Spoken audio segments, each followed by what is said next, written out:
Le patriotisme qui, chez moi, est une vertu qui ça ne changera jamais.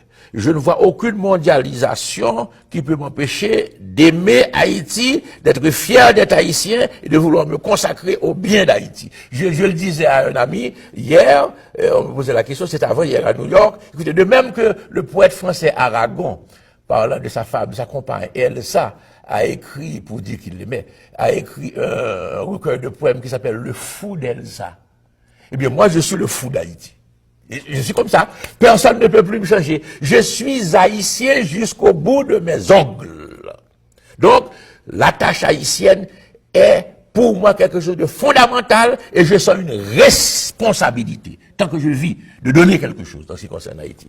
Troisièmement, les circonstances politiques. Je suis à la tête d'une formation. J'ai déjà été président. Mon passage a été favorablement commenté. Si je peux encore donner, c'est un devoir de donner. Et en même temps, pour moi, c'est un plaisir. C'est une jouissance de contribuer à faire avancer ce pays. Ça, c'est le oui. Donc, oui, si les circonstances se présentent, et que mon parti me présente, je suis un homme de parti, ne l'oubliez pas. Je ne me suis pas présenté comme candidat à la présidence en Haïti.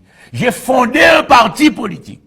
Mes compagnons de parti luttent avec moi pour changer le pays. Donc, si mon parti me désigne, bien sûr, je réponds oui, parce que ça correspond à une aspiration chez moi. Cependant, quand je dis oui, il y a un mais. Ah, mais bien sûr, il y a un mais. Nous n'allons pas accéder au pouvoir dans n'importe quelle condition. Écoutez, on ne recherche pas le pouvoir pour le pouvoir. Si je recherchais le pouvoir pour le pouvoir, j'aurais fait mes 5 ans d'abord. Parce que je savais ce qu'il fallait faire pour rester au pouvoir. Alors vous pensez que quand le général Nanfi a commencé son coup d'État le mardi, je n'étais renversé que le dimanche. Entre mardi et jeudi, je ne savais pas ce qu'il fallait faire pour rester au pouvoir.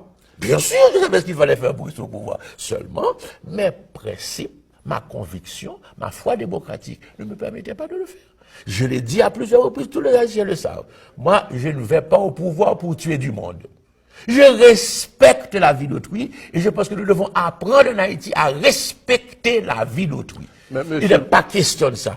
Ensuite, je pouvais l'exiler, bien sûr. La Constitution interdisait l'exil. Donc il me fallait, étant donné que je l'ai envoyé à la retraite et en résidence surveillée le vendredi soir, il me fallait attendre la semaine d'après pour négocier avec une ambassade étrangère et obtenir pour lui l'acceptation qu'il soit ambassadeur à l'étranger. Je comptais l'envoyer à un poste diplomatique à l'étranger. Ils nous ont renversé le dimanche. Voilà ce qui s'est passé. Donc, nous disons ceci.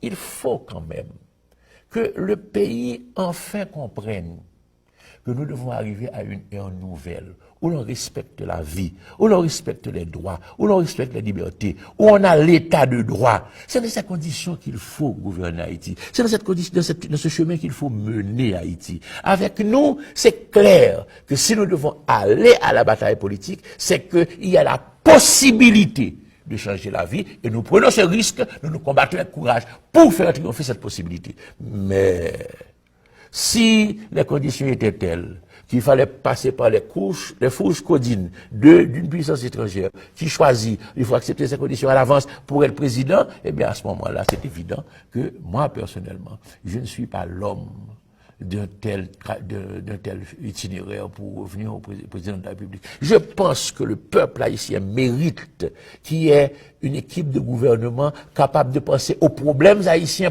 pour le bien haïtien avec l'aide de l'étranger, avec l'assistance de l'étranger. Mais non pas qu'on nous dise il faut faire ceci simplement parce que l'étranger a un intérêt à ce que les Haïtiens fassent cela, même si c'est au détriment du bien de notre peuple.